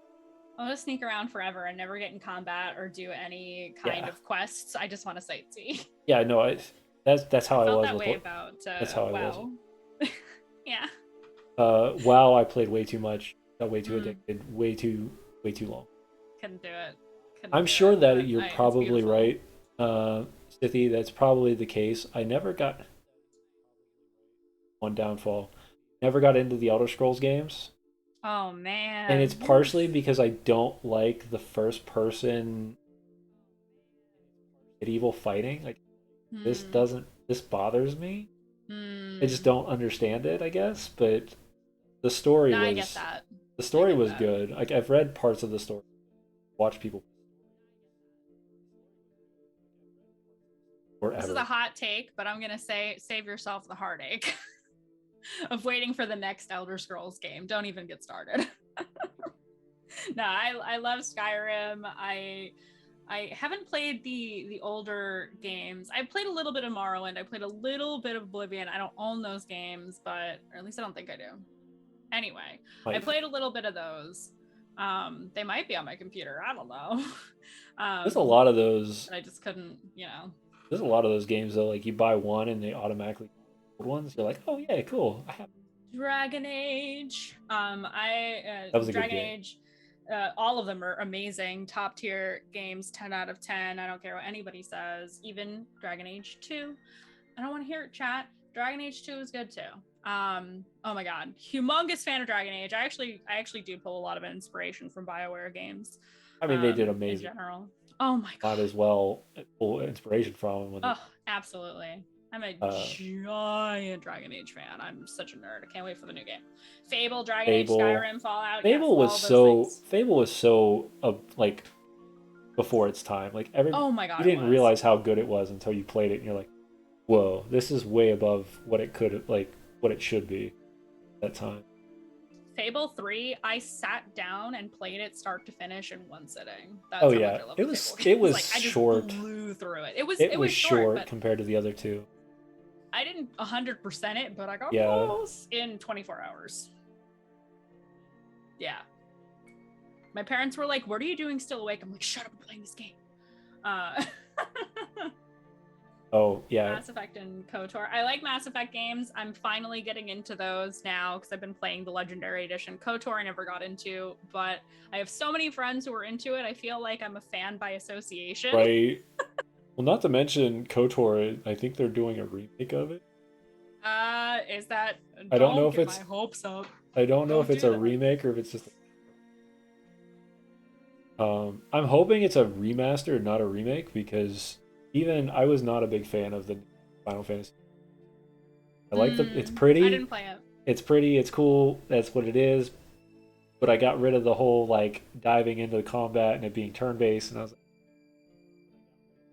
I'm I just mostly into wanted it to indie look games pretty. these days, so I don't usually buy like AAA games Yeah, anymore. I do, I don't but not as buy often. games anymore lately. I mean, I haven't bought a games. I guess the newest game. I will say the last triple. I mean, I bought Baldur's Gate 3, even though it's not Oh fully yeah, out you yet. can't not. Yeah. It- Don't it- try to play it right now. It keeps breaking my heart. When they added bards, I was so excited because I'm a bard at heart. Yeah, In case y'all couldn't tell, I'm a very charismatic person. It got really broken with the bard update, and so Oh, I did submitted it? I submitted a few bug reports to them, and I did the bug reports when I was running around as a giant badger. I was I excited about that. cried. I I don't know cried a why. little bit, and then I uninstalled it, and I'll come back to it when they Variant update Games it is again. great, but they do have a habit. Well, they like the they like the fan base to give them feedback, but also like free QA testing. Yeah, it's full Um, blown QA. it's QA testing that they're getting paid to receive. Right, yeah, and I'm not When getting you think paid at about that, all. it's a little annoying, but at the same time, I like that they take like the feedback from their fan base. And look at Mandy dripping with that charisma. I'm not. I'm an awkward bean. I'm a small bean in the corner. I don't know why anybody talks to me or watches my streams. I just love D&D, man. Yeah, If that it's makes me kind of where charismatic, then cool. that's kind of where I'm at. I just love D. It's Yeah, I just love passion. D&D. Yeah, no. Well, it's approaching 10:05 at this point. All right. You guys have any other? Okay. I don't want to cut this if there's any more question. Last call for questions, guys. Last Put 'em call in for chat right question. now. What do you believe is the rapid best fire them. D&D game? Ooh, oh. So I don't consider Pillars of Eternity a D&D game, nor do I consider Divinity to be that. So I mean, if you want to say like D&D like game, Yeah, I'm okay with that. Oh man, that's tough. I really loved Baldur's Gate. I think it was Dark Alliance, the one that was on the GameCube. I yep, poured so many hours into that so game. many hours. I love that game. Did you Although ever if play you- the original not. Baldur's Gate? I did not. I did not. Very old PC game. However, as much as I loved Baldur's Gate Dark Alliance, I remember nothing about it at this point. It was so Yeah, long ago. It was very long ago. It I was have like ADHD, so like it was such can a barely fun remember what I game did though this because morning. you could play with your friend. Everybody had a controller. And you just, Mhm. Baldur's Gate was 6 discs. That's exactly what Oh, I'm talking God. about. It was magnificent for it. If I had to pick a game that's out and available now that's D&D like, I'm gonna have to say Divinity just because I have the most experience with playing Divinity 2. I played Divinity 1 and 2, but I wasn't as big of a fan as I was with. That's completely fair. I really enjoyed Pillars of Eternity, but I found it to be too difficult. I kept getting stuck at different parts, and it's not always like the most clear. Like I would have, if I go back to play it ever, I would have to look up a guide because. But the soundtrack, the visuals. Oh my goodness! And the same with Divinity 2. Soundtrack. Beautiful games. Yeah. Everything about those games beautiful. The design, the character art, the voice acting, the sound Right. design, the everything. All of it's Everything. so good. So good. Very immersive. All right. And Next have a pick of question. Infinity too. Yeah, next question. Here Let's comes a go. fun one. How excited are you that we might actually get a good D&D movie? All right, let's talk about this because I know a lot of people have hot takes Yeah. on the D&D movie. Here's my take, which is probably a hot take. It's either going to be good or meme good, and either way, the It's gonna be fan base good. wins. Yeah, exactly. Either way, we win. So The nostalgia quit being that I saw gatekeepers. in the I don't wanna trailer hear it. was good Yeah. enough. So good. Yeah, you know, you saw the monsters that you wanted to see. Who doesn't love an owlbear? Yeah. Not to mention, there's a new class coming. I guarantee it. There's a new subclass for Druid where you can turn it. No way they can't. Owlbears, honestly, owlbears should be beasts. I agree. Fight me. I agree, 100%. Fight us both. Owlbears should be beasts. Some of you who also follow Myriad have heard this discussion before. I talked about it in her chat, and she talked about it too. It's just that owlbears should just be beasts. They're natural. Though the way they were created is different. If you think about it, if you do animals together, it's like it's a fantasy animal staple at this point. Like nobody's gonna look at it and go, "It's a monstrosity." No, it's an animal. It's a fantasy animal. Do flying snakes really exist? No, but you can wild shape into one. Right. You can't wild shape into an owlbear. They're created by a wizard. I don't care. Rule of cool is clearly very present in the D&D movie that's upcoming. Correct. And I, for one, am very excited. Now, can we quickly talk about the joke that happened on D&D on the poster? Yes.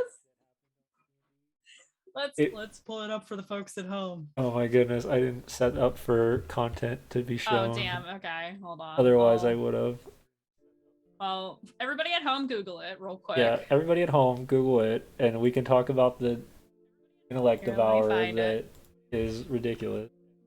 It's the one with the ampersand, right? Not a different one? Yeah. Okay.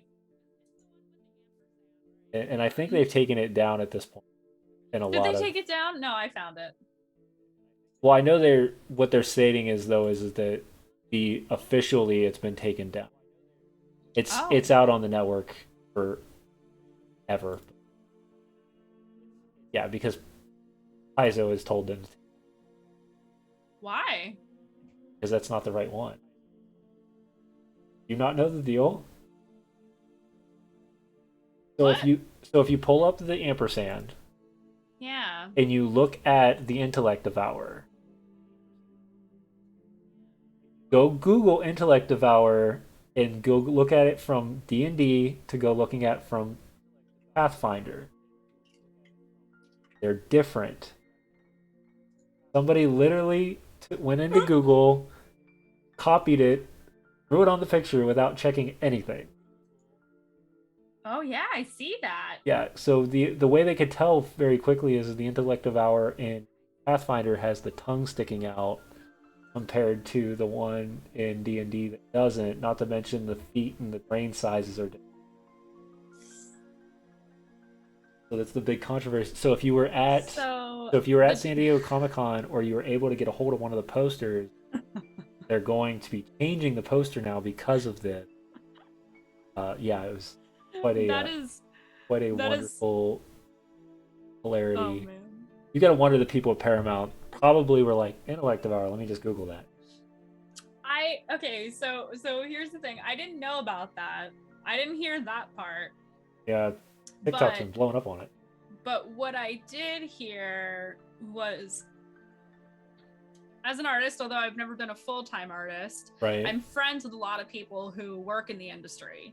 I'm not going to name drop because that's weird, but a lot of people were talking about how lazy it looked because they just took the logo, slapped it on there, changed some colors, and they didn't do any work to it at all. It looks really lazy, and so that's the joke I've been hearing is people talking about how like low budget it was for the poster and how they obviously didn't want to pay a real artist to do it because it looks like all stuff from source books. Right, and it was including the source book, from Pathfinder. Pathfinder, which is hilarious to me. Right. No, I'm not name dropping. There's too many people. Why they were monstrosities. created, but they should just be beasts. I mean, if you think about it, even there's baby owl bears. I was gonna say there's baby owl okay? bears now. It's no longer a month. Yeah, they're little baby ones. But if we go to that point, there's also baby laser beasts. I'm never letting anybody turn it because those things slaughtered most. I should have you play in my Acid Trip Wonderland setting. I mean, I'm down. I'm down playing with that. The Cheshire Cat is a displacer beast. Yeah, yes. Exactly. A talking displacer beast which is awesome. Frightening. I'm down to play whenever you want another player. Yes. Let me know. I'm happy to jump in and guest anywhere because I just want to play. I want to play. I get to play, so yeah, I'll do that final little pitch for that then. So if you want to see me play this coming week on Sunday for Plots in Darkenhaven episode 4, I will be playing my Glaive Cleric, Godfrey. Darth. Non-magical human handles everything called flowstones, which interesting. Playing a cleric because the Sarth race and GUI Cube actually classes like fine class. Interesting. Okay. I love that. So tune in, guys. Follow Tabletop Misfits. Go check out the social media. The promo will come up tomorrow morning. And, you get glory. All that artwork again done by wonderful. Ooh. Amazing art. Love our artwork. That's awesome. Good answer. Let me double check. Closing this down to all the questions. Oh, if you could tweak a part of the D&D system, what would you change? Example: magic system, AC, feats, and leveling. Leveling, I feel like XP is just useless. Just stop it. This isn't a video People game. have thrown it out at this point. Unless you're playing things like Adventure XP's League. Dumb. Yeah. Like unless XP's you're playing dumb. at a place where I don't like it.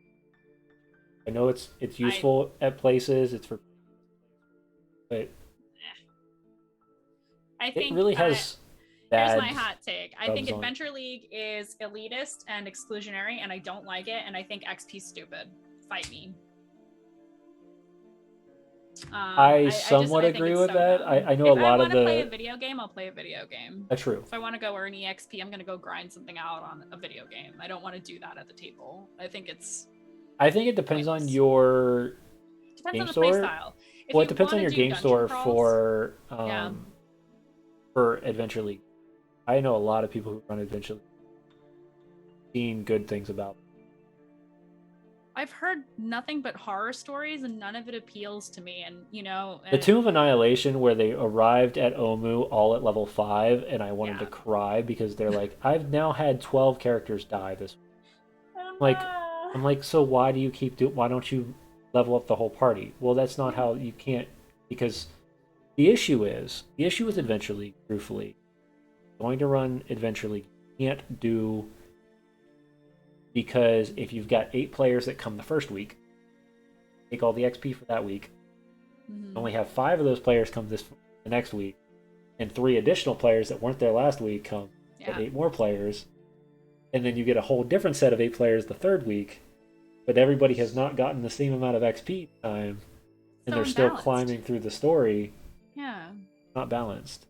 It's not fun either. That doesn't sound fun to me. It's not. Like, I guess if you are the type of players or the type of DM who's really into a dungeon crawl and that's all you want to do for D&D, I guess XP makes sense in that sense. But to me, it's not in the spirit of the game anymore. I mentioned it's really hard. Today.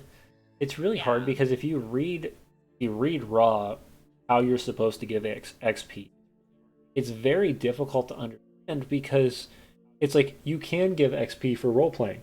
How much do you give? Like, no, like you can't tell me there's a number. Like, yeah, it's just, if you try to why role make play, them you get track 100 that? points. You know, why Right. would I track this? Why would I track this? Why would I make my players track this? I can't even get players to take notes half the time. Like half of my players take notes, the other half do not. Right, exactly, So 100%. it's like, I how can I completely agree. expect them to keep track of their XP and Right, things like that 100%. if they struggle with taking notes? You know, that's not something that everybody's, you know, capable of doing. It's tough. Right. I think there was one more. So XP I would just do away with altogether. Maybe that was the last one. Is there anything else you would change? Is there anything else I would change? I would change potions to just be either a bonus action, like taking a potion, either a bonus action or a free action. Yeah, That's what I do in my games. I do bonus actions for taking it yourself, full actions if. Oh yeah, full action if you're feeding it to somebody, but if you're gonna like take a potion off your belt or from the little pouch on your side, and just do one of these, like that's nothing. Yeah, it's nothing. You're doing a shot real quick. Yeah. Like, yeah. So we actually started preface with making it a free action, and if they abuse it, I make it a bonus. We actually were doing it for a while, and it's something you can try. Is it want to allow the player to take the potion and they want to use their full action instead of them getting to roll, it just because you're taking the time, you're not just and you're done. Like, you're making sure that every drip of the potion is going down, you got nothing running down your chin, that kind of thing, so you don't have to worry about it. But yeah, those are kind of little things. I do epic criticals. Not everybody does that. It's dangerous. Epic criticals? Yeah, so the first dice is automatically maxed and you roll additional. Oh, okay. I don't like the fact that if I tell people to crit and roll 2 1s. Oh no, I don't. No, I can't say that's come up in my games, like where they've rolled a crit and rolled like 2 1s. I don't think that's really come up. But if it did, I'd be like, reroll that. First of all, go cleanse your dice, get a priest, and then get rid of them. Get a priest IRL to cleanse your dice, get new dice, and reroll that. Even like the bad thing is, when you've got, let's say you've got a barbarian and he gets 2d6 or 2d8 or something, like both d8 are low numbers. The crit is 2 low numbers again. I'm just trying to hack somebody's head off with this thing, and you gave him a paper cut. This is lame. So that's why we do. Now, mind you, it gets dangerous because also that means all the monsters get. Now, I only do that personally for my party if the creature is considered a boss or something that's a little more heavy. Minions I don't give epic criticals to because Cobalt, if he's gonna stab you, he stab you for. Yeah, that's. But he can stab you for 6, instead of 3. A lot of times with little creatures like that, I might just have a number. I might just take that average just to keep going, especially if there's Yep. So then I just double. Usually I'll take the for stuff like that. Like if a monster rolls a crit or something, unless it's a boss. Yeah. Unless it's a boss. If it's like a little guy, I'll just take like the recommended amount on the stat block and either double it or add damage and a half. Yeah. Depending, because if it's just a little guy, like he's not going to do that much damage. Little goblin's going to stab you. Little baby. Well, I had a blast. I did too. Thank you for having me. Yeah. Next week, we have a special. Badlanders is a new Kickstarter coming. So Ori, my original co-host, I will be at Gen Con. Nice. So come hang out with us there. I'm going to try to come in and join the chat, but I don't know how that's going to look yet. And then, of course, come hang out with us if you have nothing to do, or if you have something to pop in. Come hang out with us tomorrow. Not tomorrow. Losing my mind. On Sunday night at 9 p.m. Eastern Standard Time for episode 4 of Plots in Dark 12 episode series, where I get to play. Till then, the tavern is closed. Thank you guys all for coming, hanging out, asking questions. Thank you for having me. If me. you need a player, happy to come. We'll definitely talk. And until then, I will see you guys all on Sunday. Awesome. Bye. Thanks, chat. Bye. Awesome.